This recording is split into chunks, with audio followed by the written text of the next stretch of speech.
to the January 3rd, 2023 Planning Commission meeting. Let's all rise for the Pledge of Allegiance. Pledge allegiance to the flag of the United States of America and to the republic for which it stands, one nation, under God, indivisible, with liberty and justice for all. Thank you. Please be seated. And can we have roll call? Here. I have to apologize. I am having a very hard time hearing tonight because I've got this sinus infection and my hearing aids, so you might have to shout at me a little bit. Okay. Doug Henderson. Here. Glenn Mitchell. Here. Derek Burton. Here. Mike McCanny. Here. Kelly Fletcher. Here. Okay, we are all present, and it looks like we have a new member to the Planning Commission, Doug Henderson. Welcome. Thank you. And Happy to be here. good. Well, Good. we'll see. Okay. Well, I'm familiar with planning. I was on the village for 14 years, so I'm familiar with the Good. process and That's good background. how it works. Yeah. So- That'll help us. All right, so moving forward, we need approval for the agenda. I don't see any changes on the agenda. Do we have a motion? Make a motion to approve the agenda? Support. And I have support from Doug Henderson. Doug supported? Yes. Okay. All approved? Agenda approved. Public comment. So again, this is our time on the agenda for any public to come forward and make any comments or bring up any issues about anything that is on the agenda. Do we have anybody? I'm good. You're good. Okay, thank you. All right, so moving on, we have no public hearing. Before you, you've got the December 6th minutes. I have read through. I didn't see anything that I thought should be changed.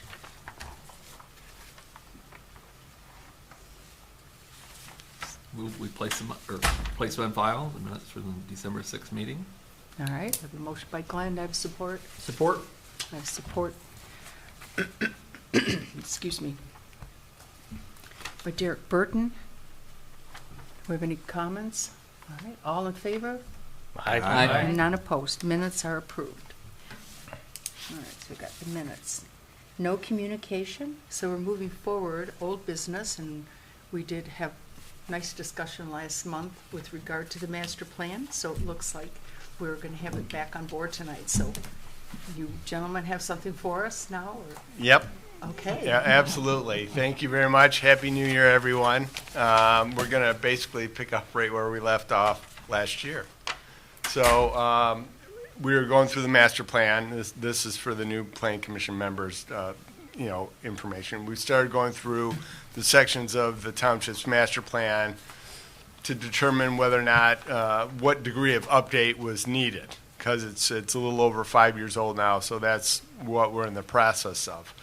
We went through the background information basically that's in the plan last time, and so at this point in time, Jamie's going to start us off by going over the goals and objectives that are in the current plan, which was adopted, what did we say, back in 2016? 16. Yeah, 2016. 16. So, Jamie? You set? Yeah? Yes. Okay.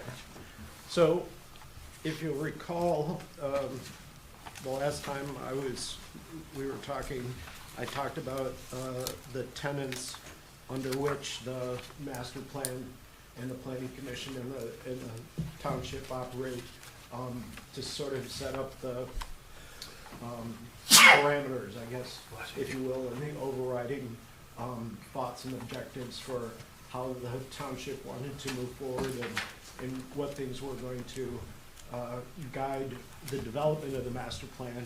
And we got into some more specifics that John talked about in terms of market analysis and different things that we look at. But then as we get into the plan, what we did was we set forth specific goals and policies that would be addressed specifically in each of the sections of the master plan as we move forward.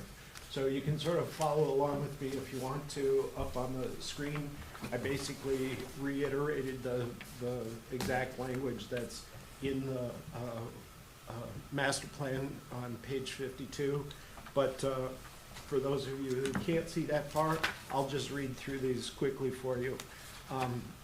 The following statements reflect the 11 primary goals of the township and are stated in the most general terms. And like I said, with each goal, then further in the master plan, it identifies specific goals and policy guidelines for each of the general goals.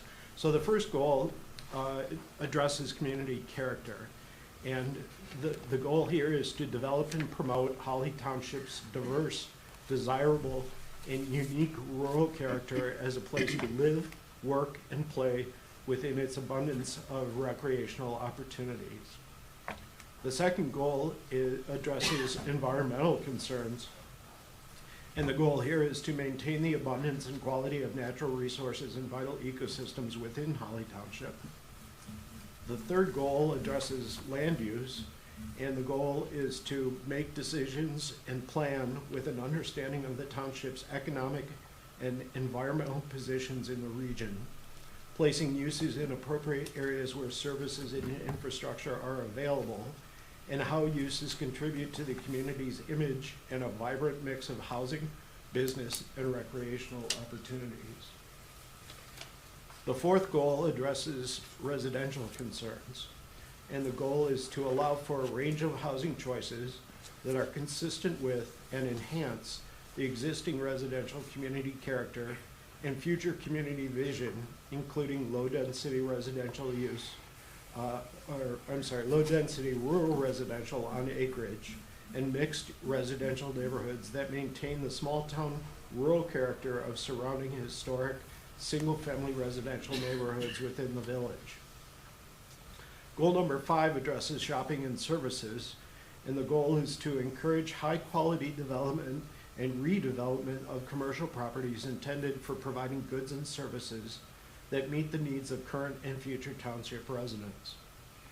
Goal number 6 looks at economic development, and here we're trying to promote economic activities which are compatible with the existing character and future vision of Holly Township with respect, consideration, and in cooperation with the surrounding communities. As part of the master plan process, it's a requirement that the township notify the surrounding communities that we're in the process of updating the master plan. And when we have a draft of the master plan ready to go, that we share that with the surrounding communities to see if they have any comments or additional input that we could incorporate that would be meaningful to help shape the master plan overall. Goal number 7, we look at partnerships. And the goal here is to increase and continue coordination with government entities, community groups, businesses, organizations, and all others who wish to contribute to the success of Holly Township. Goal number 8, we look at infrastructure.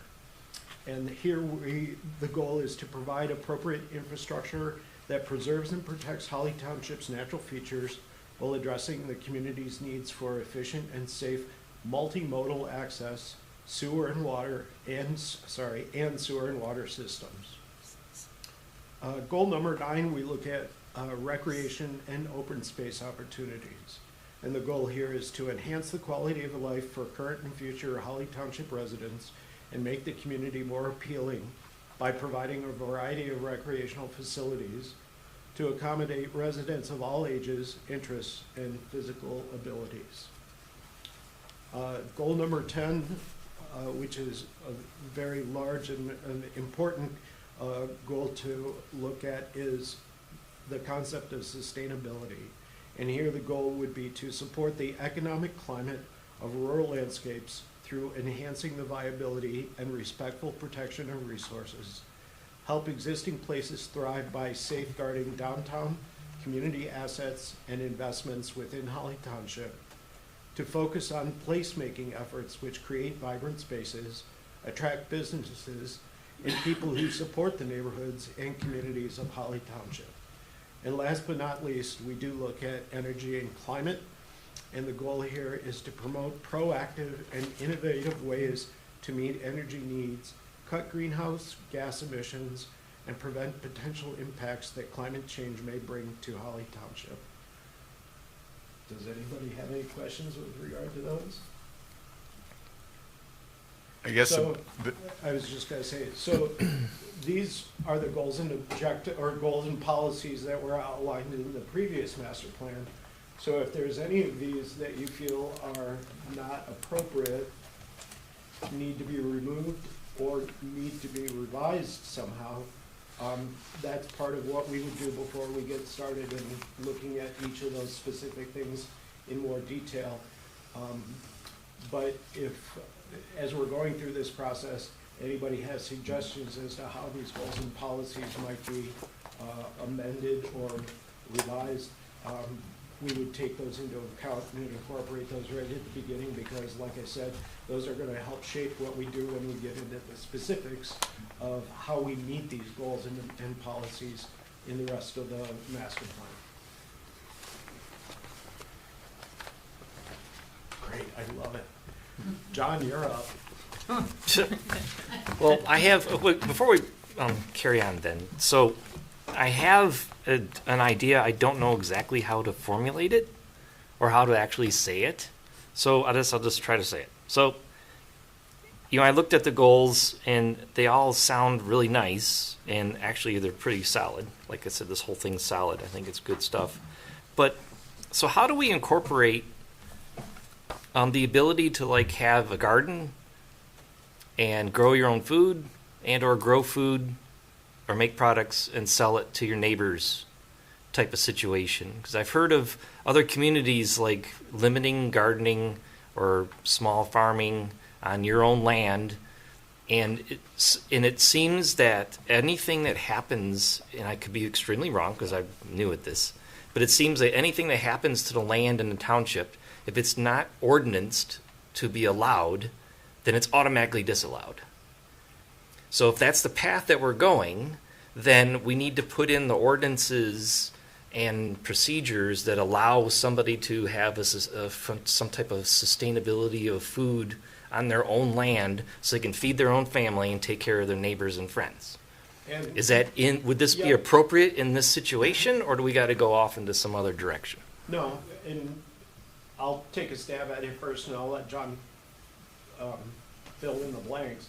But understanding and establishing the goals and policies first, sort of as a bigger umbrella up here, allows you then to be more specific with regard to each of those sections as we develop specific milestones and objectives under each goal. So in this particular case, and you use the word yourself, sustainability, one of those things under the specific goals and policy guidelines under sustainability may suggest that particular type of activity be addressed through amendments and changes and updates to the zoning ordinance. Okay, so And so it's in typically the what structure happens- somehow. Yeah, so typically what happens is you go through and develop the master plan first, and then where direction is being suggested to amend and update the zoning ordinance to be consistent with the master plan,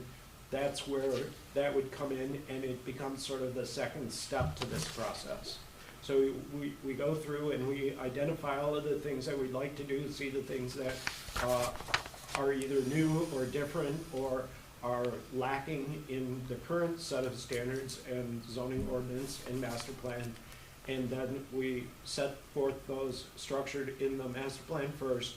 And then if there are zoning ordinance and amendments that would be needed to help facilitate that in the future, that would come as the next step. Perfect. All right. So it's kind of in here already baked in, because I didn't want to see the resilient. Did you hear these terms called resilient oh yeah, communities? I don't. That's bad news. But the sustainability should be in there, and then we can tuck that underneath there, so that Sure. it also seems to be the attack is if there is nothing there defending it, then they can put in something on top that stops it. But if it's already there and we've already got provisions for it, it's harder to undo it and then put in a stop. And that's really what the master plan is for, is it's not only a tool to help guide policies and procedures in the development thereof, but it's also to help the township provide protections from challenges from outside people coming in and saying, you know, we want to do this, we want to do that, and it's not consistent with the master plan. You can say, I'm sorry, we're not going to allow you to do that because it's, first of all, it's not permitted under the ordinances, but more importantly, it's not supported by the master plan. Okay, perfect. And I thought under the residential kind of covered yours a little bit indirectly, saying vision including low-density rural residential and acreage in mixed residential neighborhoods that maintain the small-town rural character goes in the direction you're going. You know, not to have high density, not to.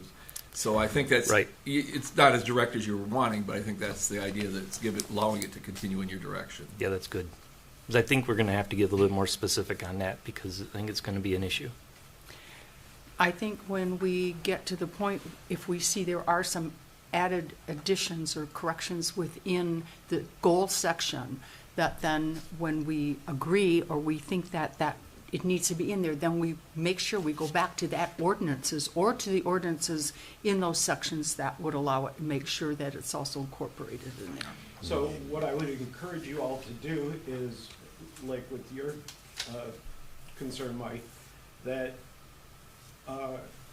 you write those down or send us an email that we make sure that we get you know, a list or a record of what you guys as the planning commission think ought to be revised or changed or added or fine-tuned or nuanced or however you want to put that, so that we can make sure that as we're going through it and preparing a draft of these things for you guys to review, that we know and can include those things right up front for you. Okay. I think Jamie did a great job of explaining how that works. And we're at that point, we're at the point where we're looking at the broad picture, and the next step, once we solidify this through an update or whatever, is how do we implement it? And we may very well hear, when we get public input during this process, you may have people saying, and this happens in so many townships, you know, we love our open space, we love our rural character, but then you get that group of people that moved into the new subdivision into town, right? And they don't like the mess that comes with, you know, growing food on the lot next to them. They don't like the, you know, the negative impacts, the garbage that gets thrown out, the compost that Yeah. gets, you know, Right. stinky in the back, right? So at a meeting for this plan, you might have one person saying, I want that, and one person saying, we don't want that. Or one group, I should say, that says yes and no. So when it gets to the point where in the master plan, we might have a policy that says we want to encourage sustainable, homegrown products and things in appropriate locations, right? That's maybe the policy. And then when we get to the zoning ordinance, we're like, okay, what does that mean exactly? So we take a look at the township and we say, okay, maybe what we do is we allow it in, you know, not in subdivisions.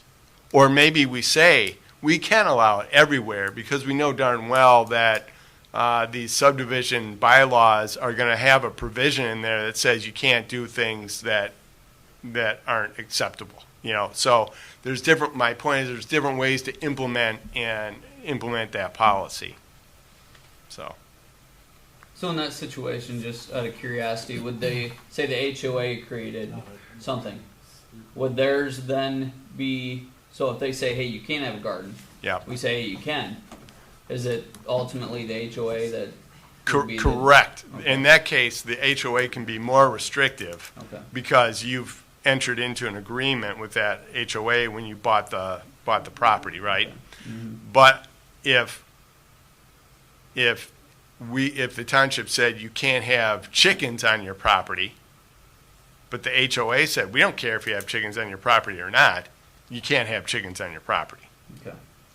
So in that situation, obviously the township rules would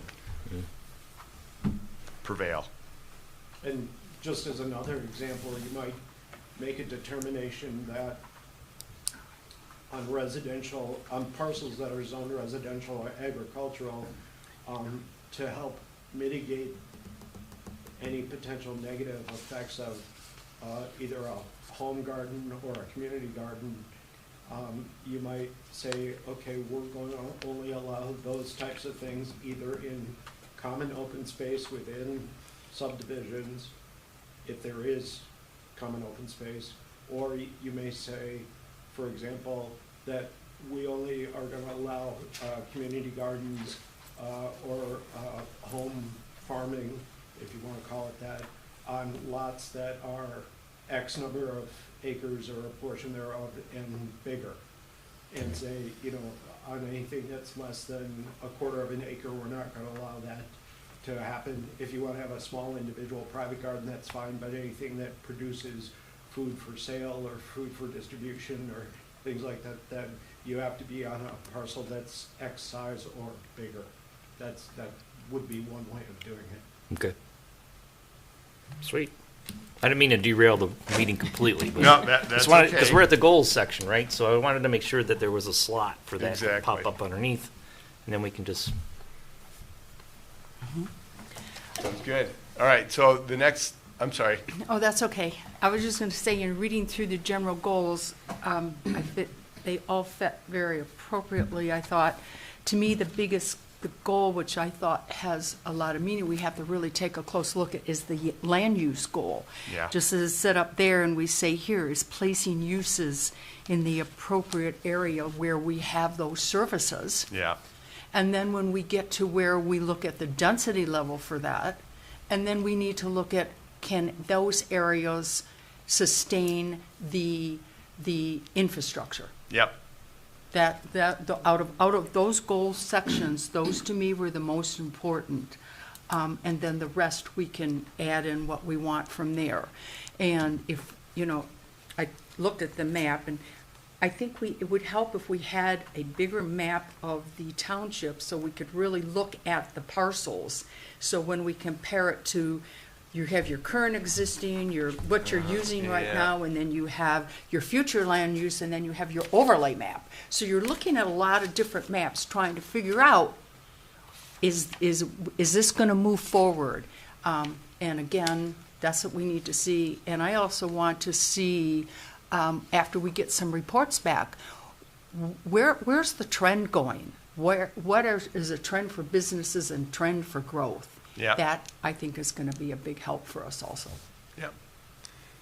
That's definitely something when we get to the point where we're digging into the plan and updating the existing information and the trends and things like that. Like we talked last time about doing the residential target market analysis, so we can figure out, who are your customers moving into town? What are they looking for? Right, as far that as- kind of thing. As far as where your housing needs are, where do you want businesses and how do you want to sustain them? Because you're not going to look at your map and put commercial businesses in the middle of your township where you basically have your residential growth, but yet before we were talking about what is allowed in there if they want to have a little farm or gardens or whatever, so. Exactly. Yes. And it goes back to some of the other goals about looking at what adjacent communities are doing. Obviously, That's right. we've got a very tight relationship with the village of Holly. That's right. And attracting and retaining viable commercial uses are essential to the viability of the village of Holly. Yes. So the township doesn't want to try to recreate a village somewhere else in the township. We realize the relationship between the two communities. That doesn't mean we're not going to attract any retail. We have an interchange. We have other areas in the township that are appropriate for certain types of commercial, but we're not going to try to recreate the village. We've already got that. Yes. Yeah. Okay, so your point was well made, and I did want to just reemphasize with this slide here that a single piece of land in the township may be described in these three different ways. So I took a piece of property up on Belford Road, okay? And let's look at its existing land use for a second, okay? I just picked a random piece of property. It's a 2-acre lot with a house on it, okay?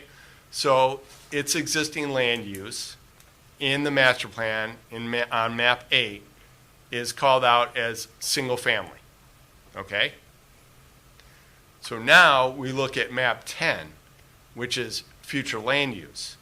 In that same 2-acre parcel with a house on it is designated as rural estate, which could be the future land use plan, could be anything between 2.5 acres and up to 40-acre minimum size. Okay, so clearly we have situations in the township where the existing development pattern doesn't fit neatly into the future vision of the community, right? So that doesn't mean we're going to kick those people off their property or anything like that, but we're not going to let it expand either. We're not going to let a bunch of other 2-acre lots be created in that same area, okay? And then the third classification, which we hear of frequently, is what is the zoning on this piece of property. In this particular instance, the zoning on this property is AGRE, which has a 5-acre minimum lot size. So here I managed to pick a piece of property that doesn't fit into the long-term vision of the community, and it's also non-conforming with respect to the zoning. So those non-conforming provisions that we have in the zoning ordinance are very important to sort of prevent the continuation of those uses. We don't want those uses to expand and grow and things like that. But I wanted to use this as an example to show how every piece of property can be described by these three different classifications: existing land use, future land use, and zoning. Okay, they all have different attributes, different implications to what can go or what is on that property. So it's very confusing. I know, I hope this clarifies it. Does anyone have any questions on this? So the lot next to the one with the house on it is empty. It's a 2-acre lot. So is that non-buildable now? It's legal non-conforming. So if it went from one zone to the other one and we changed it, it would still say that way. Yeah. Okay. Yeah. But people might add, so that upper map there is the existing land use map, and the lower one there is the future land use map. So people might say, why do you have it shown on the future land use map as rural estate when it clearly doesn't comply with that? The point with a future land use map is you paint with broader strokes than you do with the zoning ordinance, with a zoning map. With the zoning, it's very specific to each individual piece of property. But with the master plan, the future land use map, you have broader strokes, bigger swaths of land. It's neater patterns of development. Okay, it looks neater. The map itself looks neater. Whereas if you look at the zoning map, you'll see little spots here and there that are not zoned to match the master plan. So there are these non-conforming situations, but the idea is eventually you will have the future land use map and the zoning as much aligned as possible. Okay, there's still going to be outliers and inconsistencies, but by and large you want them to be as aligned as possible. Yeah. So I'm going to throw a what if out there. So you have a legally non-conforming lot that's 2 acres, future land use for rural estate, but it's zoned ag, and it has a house on it. Because it's zoned agricultural, does that mean you can carry out farming practices on a 2-acre parcel? That's a great question. unless the zoning ordinance has a provision that says you can only do it if you have X number of acres. Right. You know, like a lot of ordinances will say, you can have chickens in any zoning district as long as you have 5 acres. So if there's an acreage, but if there's not, then yeah, you can do agricultural uses that are listed in the ag district on your 2-acre parcel. Yeah, because it still goes back to the ordinance, what is allowed for that number of acres in that zoning district. Right. So I want to kind of comment, it's not necessarily directly in this, but when we make these decisions, we're making, in some ways, a determination of what the future use of this property is and probably on its value. And what I can see is, you know, the Dork White Highway extension, different concept a little bit there, but somebody decided that needed to come out to Baldwin Road, and they spent a lot of money doing it. At the same time, it probably greatly increased the value of some of that property that otherwise might have been undevelopable or at least worth not very much. And so some of these determinations we make, we're making a decision that's going to affect that landowner, and we're not always asking the landowner, what do you want to do with it? What do you see the future? We're making, and again, as long as it's, I don't, you know, you have to have some broad ideas, but I think we should be sensitive to what the person that owns that property is probably thinking of doing, or the future of that property, what they might want to sell. Had a family that owned property just over the line in Grand Blanc, and they kept theirs, big farm, for many years. Then when they did want to sell it, by that time, Grand Blanc decided that should be a rural area. So basically reduced the value of that property substantially because they couldn't plot it out in smaller parcels like a lot of the other Grand Blanc was done. So it made a really negative effect in the long term for that family that was completely out of their control, or at least I would say it was mostly out of their control. So I think we need to be sensitive to that when we do this. We need to do some broad things, but not get too much into detail to allow the owners of the property to make some of the decisions in the future. And this is a balancing act that you will have to do for as long as you're a planning commission member, right? You will be constantly weighing the public benefits of your policies and decisions versus the desires of a single property owner. And I'll throw another group in there. They're the people who live within 300 feet of that property. Yep, exactly. So you've got the people that, and I'll throw another group in there, the people that live beyond the township. Okay, so because every land use decision that you make affects those people on different levels, right? And Along with the Renaissance Festival, it may have affected a few people around them. Let's put it that way. Absolutely. But yeah, that's one of the huge things that you have to balance. We as planners are, you know, guided by a code of ethics, which says our primary obligation is the public interest, because you'll get an individual property owner that wants to do something that's not appropriate, right? Because it's worth more money to them. Yeah. Yep. They'll, you know, I can give you any number of inappropriate, you know, scenarios. At the same time, you'll have a property owner that wants to do maybe something very innovative and very sustainable and very worthwhile and beneficial, and you'll get people that live within 300 feet that say no way. And those people, of course, are called, you know, not in my backyard people. You know, they don't want anything under any circumstances. So you'll have to weigh the benefits to all those groups and the overall good.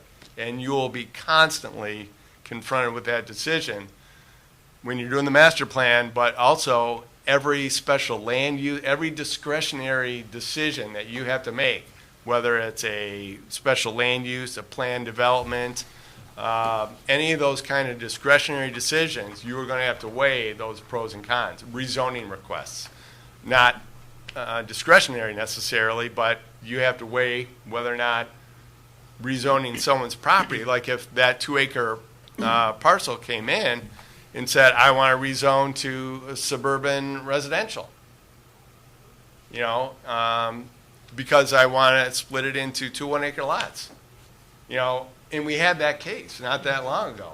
It was in that same spot, I believe. Pretty close. Pretty close. Yep. A few feet of that almost. Yeah. And so we relied heavily on the master plan to make the determination, to make the recommendation that that was not appropriate. And that was hard because right next to it, basically, it was not a no-brainer by any stretch of the imagination. So, But in addition to the master plan as sort of your guidance for making those decisions, the zoning ordinance also sets up a process and gives you standards by which special land uses, for instance, can be granted. And so there's a series of findings of fact. You know, does it do this? Does it do that? Does it have negative impact? Does it do this, do that? So being able to answer all those questions and or relying on our review and report to you in answering those questions and or weighing what the applicant's responses are to those questions as to how they feel they meet those standards or don't, then it gives you the tools then to be able to say, look, you know, it's not an arbitrary decision that we made. We went through a process. There is a defined process for how this goes, and you know, you either met all of the criteria required to allow us to approve a special land use request, or you didn't. And if you didn't, then you know it's an unfortunate decision for the applicant, but it's consistent with your goals and objectives and your vision for the future and with the master plan for the township. so this is the future land use map right here, and you can see it's a pretty map, right? Everything looks nice and organized, and everything sort of blends together. You have, you know, sort of starting out from where the village of Holly is, that big white space there. Right beyond that, you have our next, you know, sort of highest level of density of development, and that is the neighborhood residential. So you can see that's trying to grow the sort of the village character in a logical and orderly way, right? The other area where we have that sort of higher density residential is in the northeast area of the township. Both of those areas, especially to the west of the village and the northeast area, are where we anticipate utilities being available. I don't think the township is at the point where it's going to run out and try to get utilities, but if developers are able to you know, come up with creative ways to extend it, these are areas where it would be appropriate. Okay? And let's see. So again, we have very small areas of the township designated for commercial development. We have the area, and we've classified these as rural town center areas. You can see one at Fish Lake and Grange Hall Road, and again, you can see another one up in the northeast area on Dixie Highway. We have areas designated for other sort of special types of development. Commercial center, that was up in the, again, northeast area, based on the fact that there's an interchange there. Let's see. Research Office Center up there, again, off of Dixie Highway, trying to take advantage of some of the activity that's going on up in Grand Blanc, the area at North Holly Road, which, again, might prove to be, you know, no longer viable based on ownership patterns or development that have happened up there, so that might be an area of change. The other area we have for commercial centers, again, over by the Grange Hall interchange with the freeway. So the vast majority, I guess what I'm trying to point out here is the vast majority of the township is designated for either rural estate or low-density residential. It was a conscious decision when we did the future land use plan not to identify it necessarily as agricultural, because we knew that, you know, active farming wasn't really the true nature. It was more wide open spaces, natural features, those kind of things. We, of course, want to allow agriculture in those areas, but recognize that it's not the primary characteristic of those areas. So, does anyone have any comments on sort of the overall pattern?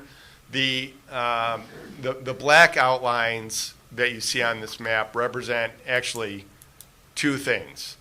One is the urban service area where we, as I mentioned, anticipate water and sewer being available. And then it's also what we've identified as the receiving zone. And I'll explain that we talked about that a little bit earlier on, and I can talk about that later. And then the areas that are outlined in red are the areas that we call the sending areas. And those are the lowest density areas, the most special areas, the most valuable open spaces and natural features in the area. And you can see actually from the future land use plan that a significant portion of Holly Township is designated as that particular, with that particular designation. Yep. Yeah, I mean, looking at the map, I think the areas that we are going to need to concentrate the most on are areas where we might see the growth, where, you know, maybe your commercial areas. You've got, as you pointed out, the Dixie Highway byway up there, because you've got, you know, you're right under Grand Blanc, you've got some larger pieces of property up there. I know there's a piece of property up there, the designation is multifamily for future land use, and I kind of questioned that because I thought, you know, I mean, that's just me going through the maps, that where we might want to take another look at that. If you look and go across over the section Holly Road coming across Ray Road and Evans Road, you've got a big section of land up in there. And do we need to consider what could be a future land, you know, other than just residential, being that it's coming down from Grand Blanc, they could have possibility of sewers. So that's how I kind of look at this map, is where are the biggest changes that we need to look at to still be able to allow what we want to see. You've got the Fish Lake Grange Hall Road area, but that's fairly well developed as it is. That's, other than maybe changes in business and stuff, I don't see a whole lot more growth there. But those were my biggest concerns, is what we look at in the northeast section, more in the middle, coming down up there at the top. John, didn't we talk about the possibility of including some like corridor sub-area plans Yep. as part of this? Yep. And I think, you know, Grange Hall Road would be one, that Fish Lake and Grange Hall area, just, you know, maybe revisit the Fish Lake Overlay District. You know, make sure that's still, that served us well for the most part. You know, we've been able to get, you know, developers to put in the kind of amenities and streetscape type improvements that we wanted, and building configuration with Lamont Farms was big. You know, that was very helpful. So it served us well, but I think revisiting that, and I think also up in Dixie Highway too, we know that area is getting a lot of attention as well. So that's an area we may want to focus on. I want to go back to something that you had said about multiple family. Yeah, I think there was one section of, if I was looking at it, it's up off of Dixie Highway. It's a parcel, if I have it right, it's, let me see if I can find it on the map here. It's under, So you're looking at the zoning map. I am looking at the zoning map because the other map was hard to see. So I, like I said, I kept comparing, I'm looking at this map and looking at the current map and looking at the, trying to say, this is here, this is, you know, I'm just trying to do in my mind where I want, what are we looking at if we need to make changes? Yep. And I think on the future land use, it was a section over, let's see, I think it's over here. I think the future land use has it as multifamily. Well, the future land use has that area that you just pointed to as research and office center. All right, so I might not have been looking at it right, but I'm just,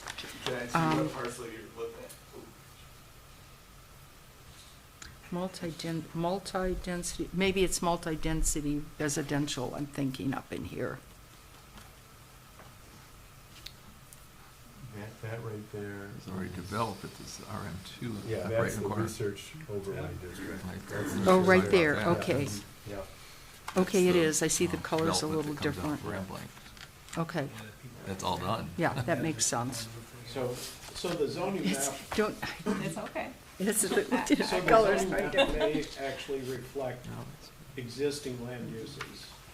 So where you might be seeing something that, for example, if you saw something that said it's zoned multifamily, that may be predicated on what's already there, as Yes, opposed to what ultimately we would like to see the pattern be in that area.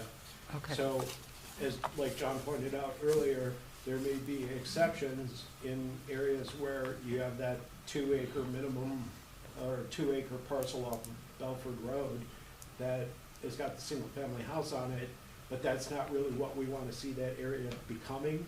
And so the zoning map may show it as multifamily. The existing land use may show it as multifamily, but the future land use might Is show what? it as agricultural, for instance, or something else.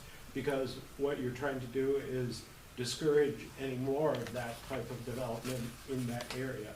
So that becomes sort of an outlier, but allows you to preserve the remainder of that area in a pattern that is more desirable. Okay, And I'm sorry, go ahead. no, that's, And part of, one of the objectives of the land use plan is to create value, in the vision that you have for the township. So to Jamie's point, if there's a property there that is sort of an obsolete use, let's call it an obsolete use, because not every existing use is a use that you want to see, that you want to protect, that you want to make sure exists forever, right? There are some that have simply run their course. They're no longer viable. They're obsolete. But people may be just trying to maintain it at the minimum level necessary, and it's, you get code enforcement issues on a regular basis. The rental inspections are horrible all the time. It's just a use that you want to sort of phase out. So the township's land use policies, as expressed in the future land use and ultimately in the zoning, which may very well upzone the property to allow, a more viable and valuable use of that property based on our understanding of, one, what the trends are for commercial and residential development, and number two, a vision that other people want to buy into. We have to sell the vision of up north in Oakland County. We have to sell the vision of preserving open space and sell the vision of commercial development that has a certain characteristic that's different and more competitive than in other communities. Like, anyone can do a strip center anywhere, right? In any community, anywhere, at any interchange. But wow, in Holly Township, they have these guidelines where they want to create a really special place at the interchange. That adds value, and you'll get 7 out of 10 developers that say, what, I can't have a drive-through right out in the front? No, you can't. And they'll be irritated and they'll stomp around but you'll get maybe a few that are like, yeah, I think that's a cool idea and we want to invest in that. So you got to hold out for those ones that are willing to do it the way you guys want it to be done. So these colors that you see on the map show the pattern, right? But then we get into more detail. So the rural estate, is the lowest density designation that we have. And it basically offers 3 different options, and this is what we talked about before. So you guys can stop me if you don't want to talk about it again. But basically, we said that if you have raw land in the rural estate area on the plan, you can subdivide it, you can split it and develop it, but you will have to do it at a minimum of 10 acres up to 40 acre minimum lot size. So if you just want to split it for agricultural activities or big lots or whatever, you can get 10 acre lots or 40 acre lots. We haven't done the zoning ordinance to pinpoint where in that range it's going to occur, right? So that's one area where the zoning doesn't yet align with the land use policies in the plan. The second option, if you own that property, is you could do a cluster development, under which you could actually reduce the lot sizes to 5 acres. So let's say you have 40 acres. Under the first scenario, you could get 4 lots, up to 4 lots if we go with the 10 acres. If you cluster them, though, you could get 8 lots. 8 lots. But in exchange for those 8 lots, you would have to preserve open space. So for instance, on that 40-acre piece of property, you would have to set aside 20 acres as open space, okay? And on the other 20 acres, you would have your 8 lots. So you would actually have 8 lots that were less than 5 acres in size, but they're clustered together. And the point here is why we need zoning is we also need to explain what that character should look like. You see these images that we have in the plan are intended to sort of give you a feel for what those should be like. So 8 small lots shouldn't be on a cul-de-sac lined up with front-loaded garages out in the middle of the farm fields. That's not the concept of a cluster development, right? The cluster development might have them more organically arranged around a dirt road that goes in there and have it more looking like a farmstead cluster of houses or something like that. That's the concept and the feel that we're trying to go for in these rural areas, okay? And then the last option on here is the transfer of development rights. So I've got my 40 acres and I'm going to stay there. I'm going to live on that piece of property with my 40 acres, and I'm going to put it into a conservation easement so it will never be developed. Why would I do that? Why would I give up the value of my lot? I could get as many as eight houses on here. Why would I give that up? Well, the fact is, I just sold my development rights to someone who lives in, whoops, I'm going the wrong way. Oh, shoot. Oh, my God, we're in trouble now. What do you mean we? Yeah. Love the support. Okay. Okay. So I just sold, let's see. I just sold my development rights to someone who owns property in the red area in the rural town center because they want to do a multiple family project that's really cool and innovative. So I've preserved my land in the area where the township wants their land to be preserved, and I've made my bundle. I've made my bundle of cash. I've got it in my pocket. I'm whole. I live on my large piece of property. I've got money. I've got everything. The person that bought it down here has more money in their pocket because they developed it with more units than they could have otherwise. So they've got more return on their investment. So the concept behind this last thing of transfer of development rights is to create win-win situations, win-win-win. Each property owner wins, they get their money, they get the value of their land, and the township wins because they get to stop development from happening where they don't want it to happen in the rural areas and encourage it to happen where they do want it to happen in the areas that are designated for commercial development or higher density development. So, question for you, and I mean, this is not even anybody's, but just out of curiosity. So, you're looking at, say, for example, this rural estate and all the acreage there. Say, for example, somebody want to put a golf course. I mean, that's nothing but primarily open space. Yep. I mean, would they be allowed to go into a rural estate and just build a golf course? Well, we should talk about that. I think so. I mean, we have other uses that are allowed there. They can do agriculture. They can do agro-tourism. We've allowed some, ag businesses to go out there. So a golf course that's just a golf course without houses around it. I mean, a clubhouse, but nobody Yeah, technically lives I there. think a recreational use like that would be appropriate, sure. Or a off-road, or an off-road vehicle park, ORV park, Yeah. or a Renaissance festival. these sort of land-intensive uses would be appropriate in these areas because they wouldn't have the impact on, the higher density areas of the township, and they would preserve the land primarily in the way it is now, which is what we want to see. I take back what I said about the Renaissance. Does the transfer development last forever? Yeah. So how would you enforce that if somebody came in with big money and wanted to develop it? I mean, I'm just curious. It's deed restricted, It's a it's deed recorded, restricted. it's Just for- off the record, just like any conservation easement. And nobody would be able to change that in the future, basically? Or would that be something?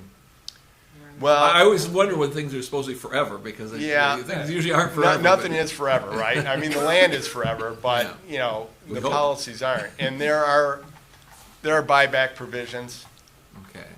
that can be established, in the zoning. The fact of the matter is, we don't have zoning for transfer of development rights. I don't think we even have zoning for purchase of development rights. But I'm working on a purchase of development rights. Jamie and I are working on one in Northfield Township, where they just passed a millage so that they can buy open space, mostly farmland.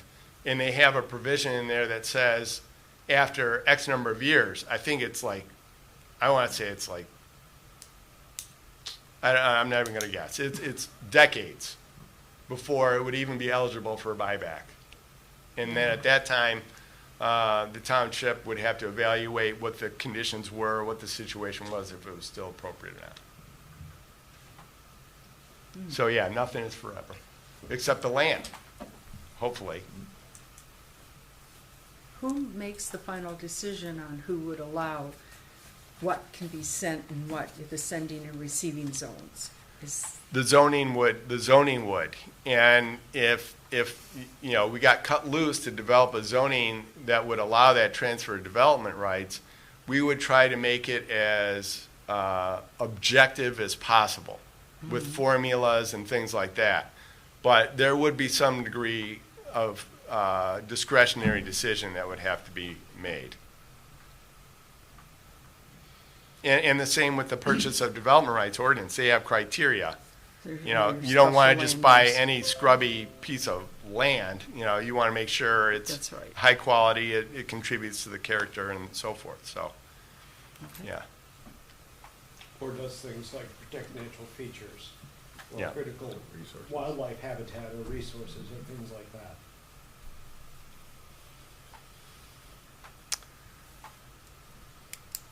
Okay, All right. very let's good see. information. Yep, so the next one is low-density residential. The same kind of sliding scale here. So we're trying to incentivize the township's policies, okay? And again, we tried to put in illustrations to show what the feel of these areas would be like. The neighborhood residential, we don't have a future land use category called multiple family, okay? The idea was that we wanted to encourage neighborhoods which contained a mix of residential uses. So they might be primarily single family, but they should have some townhouses or some other housing to balance, to create that. One of the residential goals was to provide a mix of housing types, right? A mix of housing types and opportunities for young individuals, families, and empty nesters that are looking for a different style of housing, and of course then seniors that need some assistance. And the best environment for these people to live together is not in isolated senior centers or isolated apartment buildings, large-scale apartment buildings. Because when you get concentrations like that, it's not conducive. It's not conducive to a healthy community.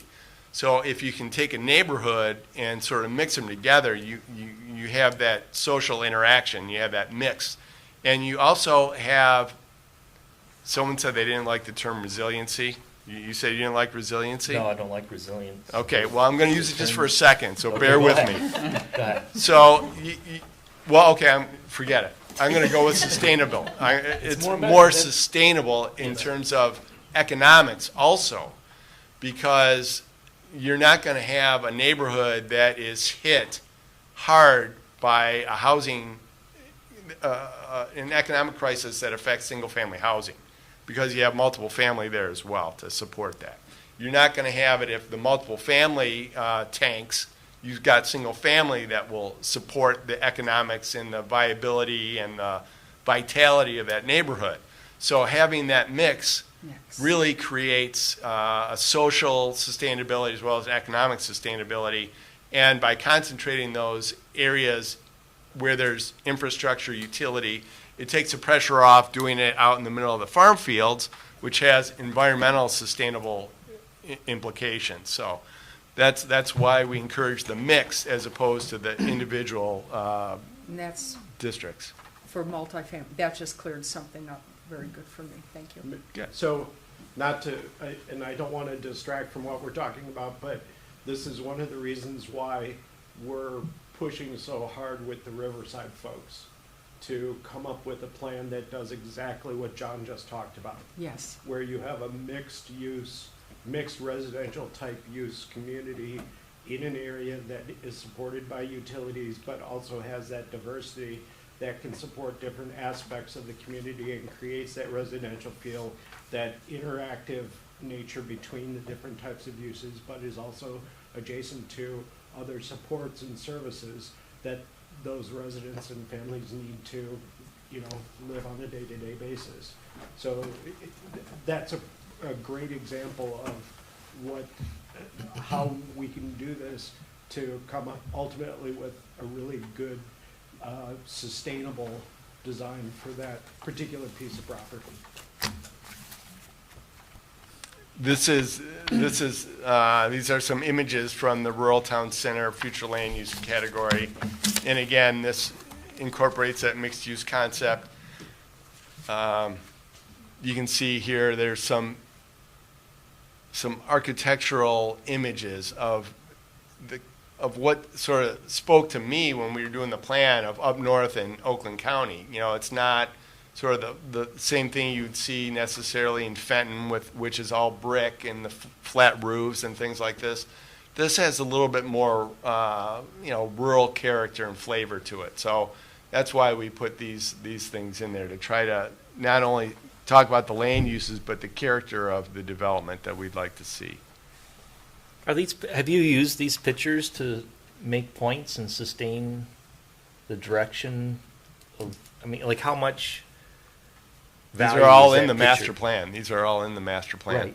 Yeah. So we can actually lean on these, like, no, this is what it needs to look like. Yeah, and these came out of things like visual preference surveys that we did during the public engagement, the last plan. We said, would you like this or would you like this? And people put stickers and sticky notes and voted for these images, Right. Good. Yeah. Let's see. So, even these images are trying to show that the commercial, office, industrial should have a rural flavor to them.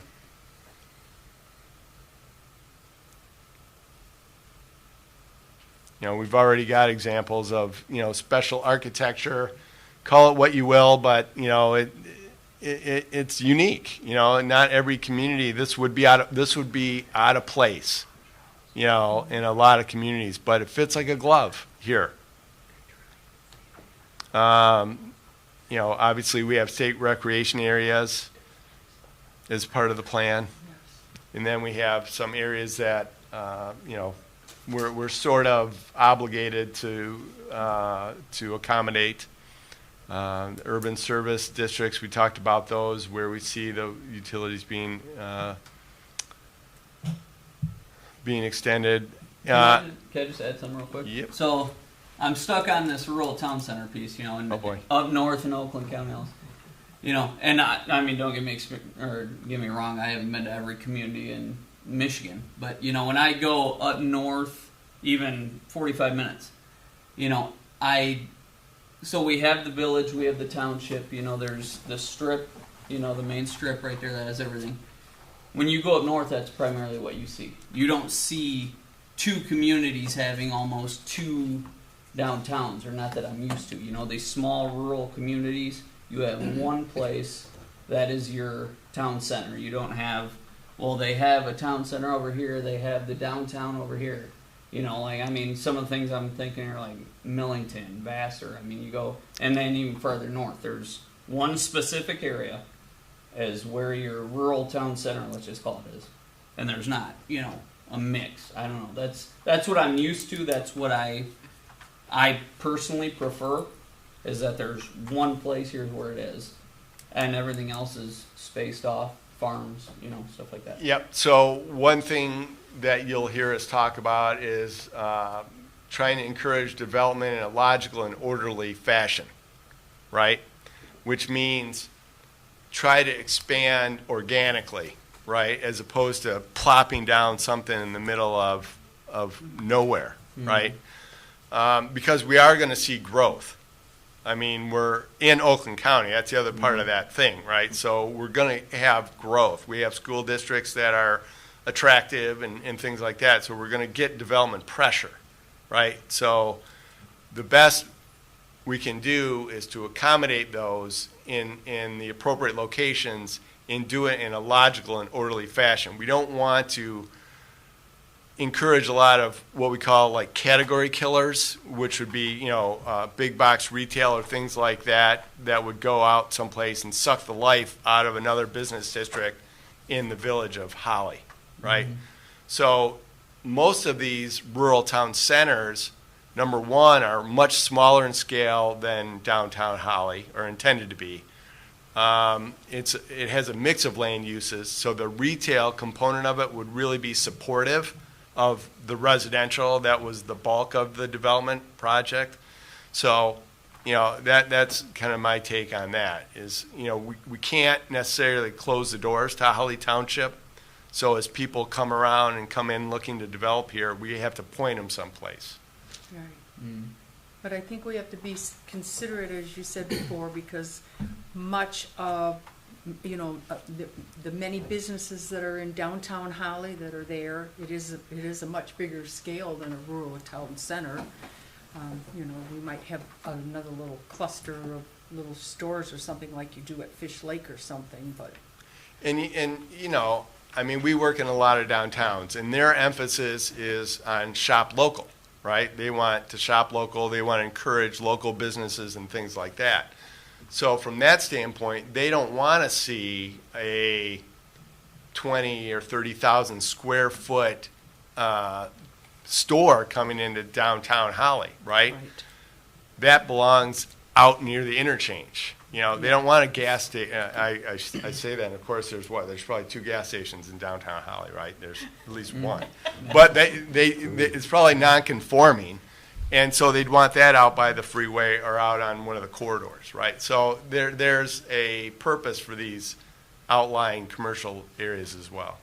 Well, and the other thing is where you have little pockets and concentrations of residential development that may not be in the core of a downtown or rural center.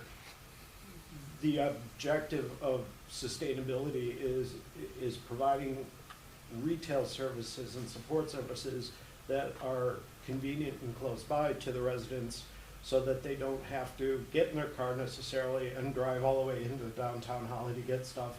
That smaller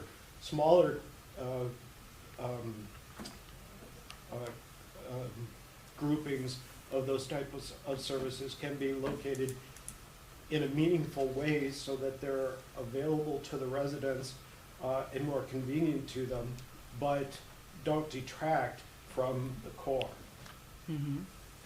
Yeah, and again, when we have these kind of discussions about, you know, because when you hear the rural town center, you think this big, oppressive, or overpowering type of development. And I'd like to go back to this map. You know, we're 6 miles by 6 miles with a little bit of a hole in the bottom part there. And you see the scale of the commercial areas that we've identified. It's tiny. I mean, if you looked at Canton Township or Van Buren or Lyon Township or, you know, some of the cities that used to be townships, like Novi or, communities like that, the amount of commercial and industrial It's, is massive, massive. Livonia, Sterling Heights with their 1 mile wide by 6 miles long industrial corridors. I mean, we don't have that, so this is very, very different, Alrighty, I think that's it. So in the master plan, we have the zoning plan, which is required by law, and it sort of explains what needs to happen in order to make the zoning ordinance align with the master plan. And that's kind of where we kind of came to a standstill after the last master plan. So hopefully after we review this master plan and get it to everyone on board, then we can take the next step with the zoning ordinance. This map, I kind of think was a disaster. It was so well intended, but it never. This is basically the colors on this map. The colors that you see are the future land use categories. And the black outlines with the black letters are the zoning designations. The point of doing this is where you could start to see some disconnects between the zoning and the future land use category. So this is map number 12 in the master plan. So for instance, you can see, well, it's hard to see on this map, but look just north of Tinsman Road, sort of in the near the west edge of the township. You see that little subdivision that spikes up there like a little finger? You see which one I'm talking about? Iroquois Woods, yes. So that is master planned for rural estate, but it's clearly been relatively recently developed and it's zoned for suburban residential. But it's shown this way in the master plan to say that we don't want it extended. The township doesn't want to see more of that kind of development in this area. It doesn't take away any of the rights of the people that live there. It doesn't say we want to phase them out. It says that this is the extent, this is it. We don't want to encourage any more of that development. In that area. In that area, yep. Didn't Rose Township do away with agriculture completely in their township? And maybe I got the wrong, because there's two different ways of looking at it. But I thought they'd like rural estate for everything. Did prevent you farming, but it just meant they no longer had agriculture zoning, I thought. Well, so we did that in the master plan. And again, we have to take that next step and change the agricultural residential district to a rural estate district. So people can make the connection between the future land use plan and the zoning.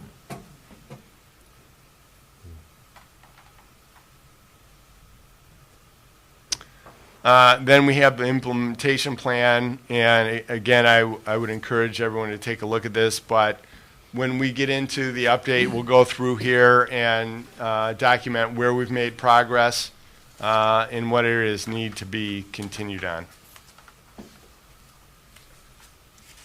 That's the zoning map. I think the one thing that's also important to remember, and John, correct me if I'm wrong, but is that the plan is a plan. It's not concrete, it's not set in stone. And the reason for looking at it every so often as required by law is to address changes and address current situations and things that have happened over time. So it's actually a living document that's anticipated to be changed and updated and modified based on the priorities of the township and current development trends and things like that. But the other thing that you need to realize, and I think, John's first example about the 2-acre lot up in the ag district, is that it's never going to be perfect. There's always going to be some situation that's that just doesn't line up the way you want it to.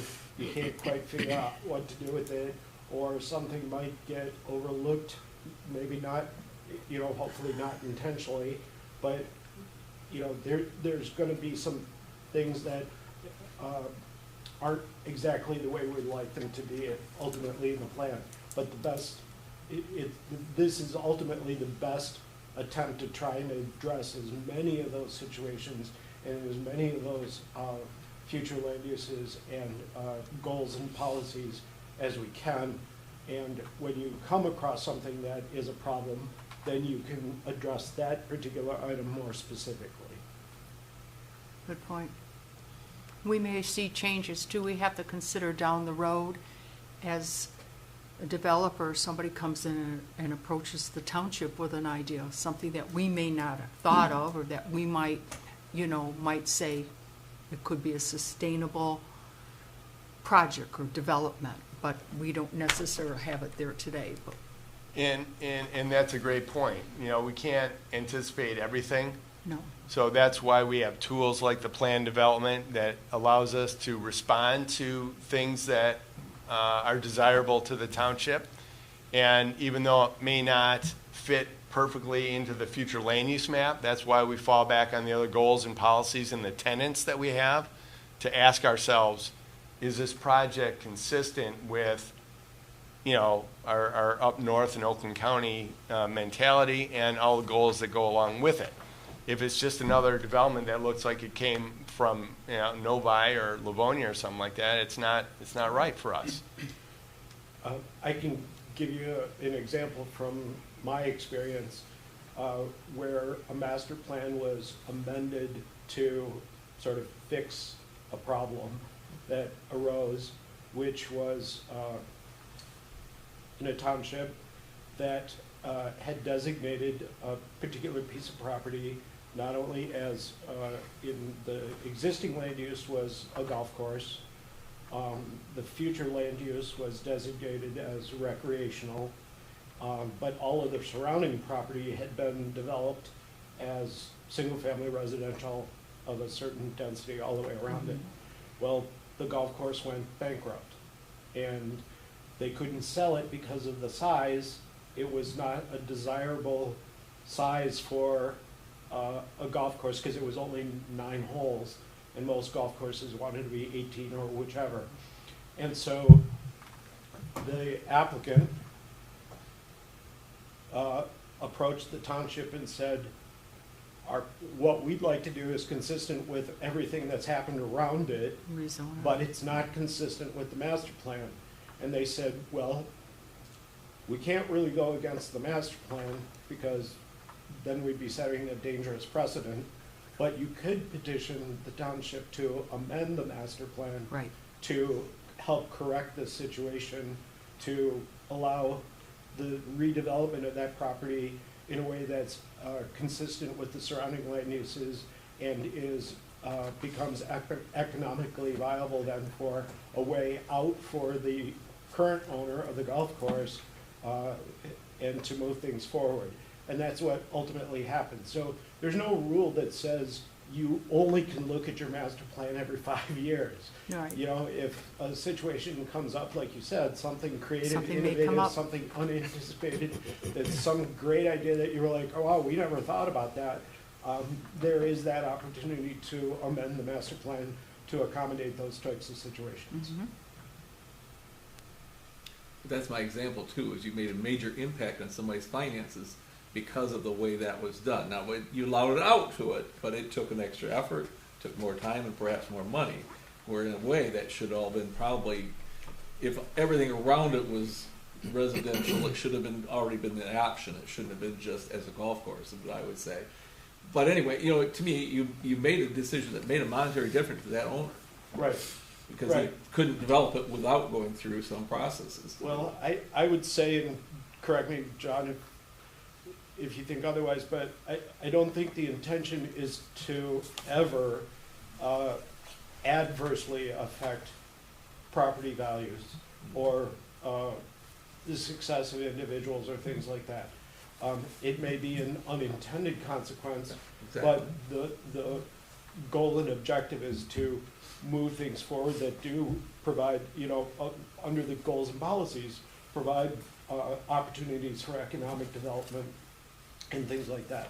So it's never the intention to, hurt somebody financially,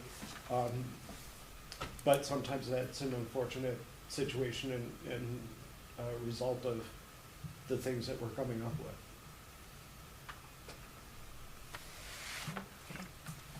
All right, that's all we have for tonight for the master plan. So I hope this has been helpful to run through the existing plan so you know what you have.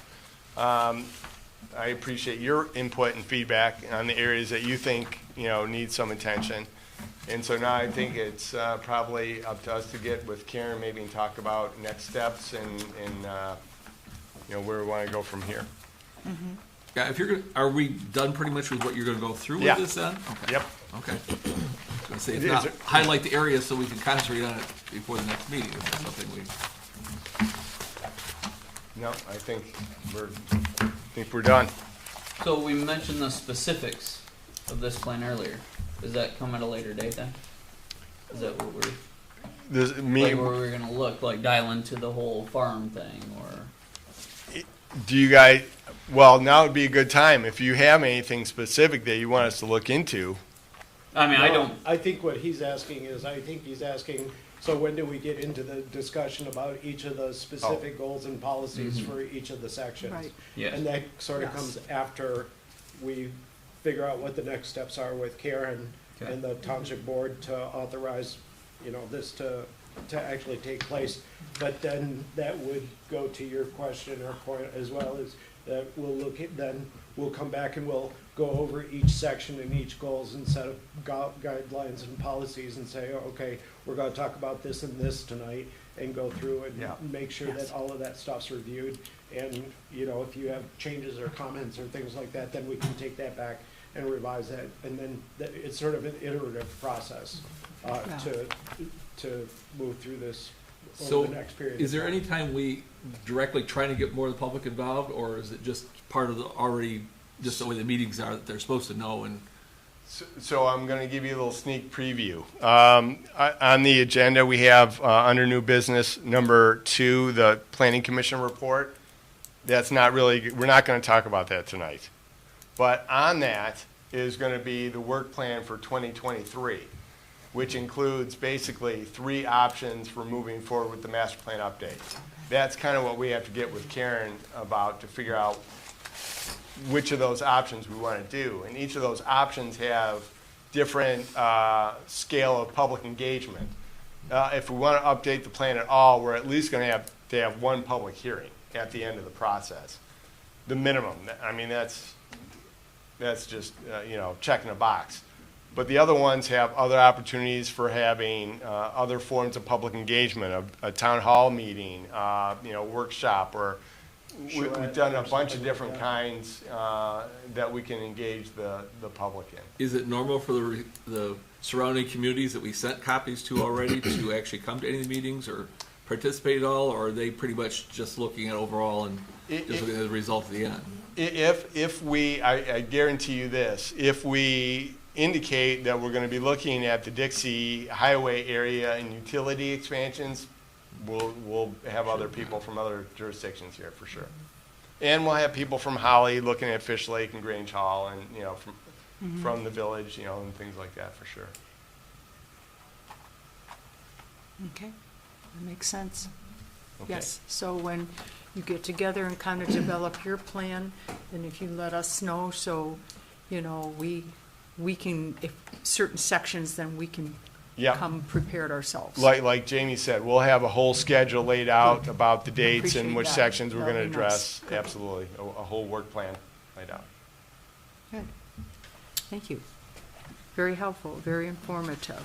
Good. So, I think we can move on now to new business, which is the appointment of officers.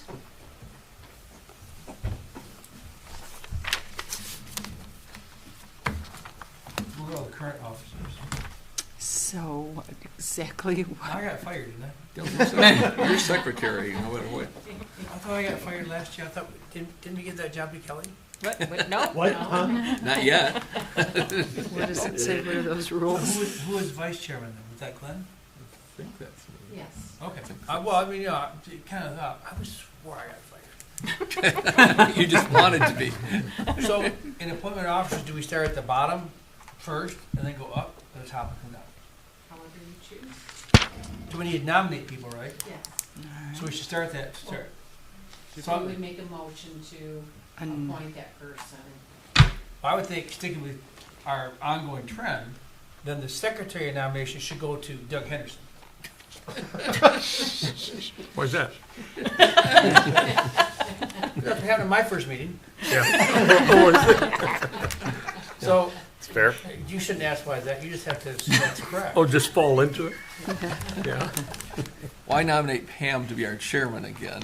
Well, And then we go downward, I think, to see what, if you don't get your, Oh, if so you don't get to be you're chairman, going then scratch you. the bottom. Okay. Well, okay, I'll bring my nomination for him. It'll come with the time. And I would support Pam to be our Okay. chairperson again. Yes. And the question is, does she accept, I guess, would be. She likes Is it gonna do any good if I say no? No, I do You're not accept, gonna get thank away you. with it. Thank you.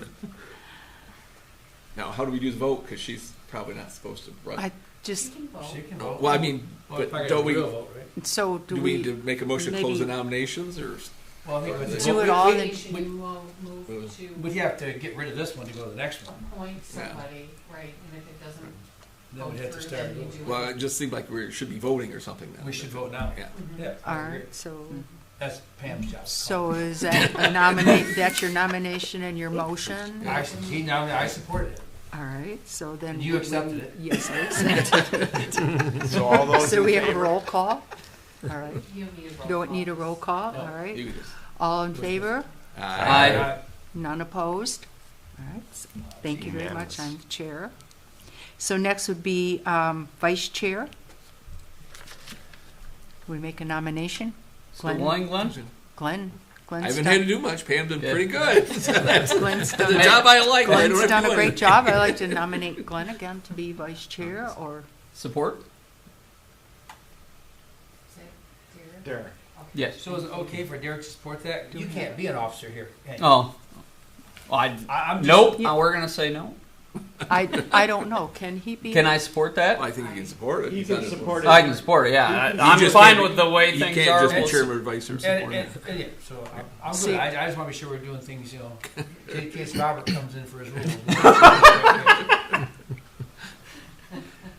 It's all according to how it's written up, is how it looks. Yes. So we're good. So we have to vote on that now, Pam. We've got, right? Right. What, support?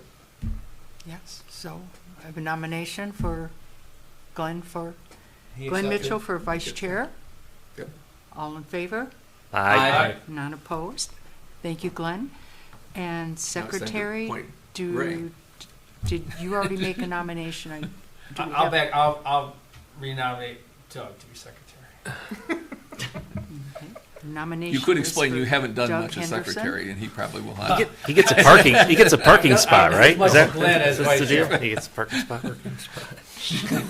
But you are responsible for stuff, so. Well, I it- understand. It could fall on your shoulders. But then you're gonna have to talk to Karen. She's Do I have to supposed sign stuff? Probably not.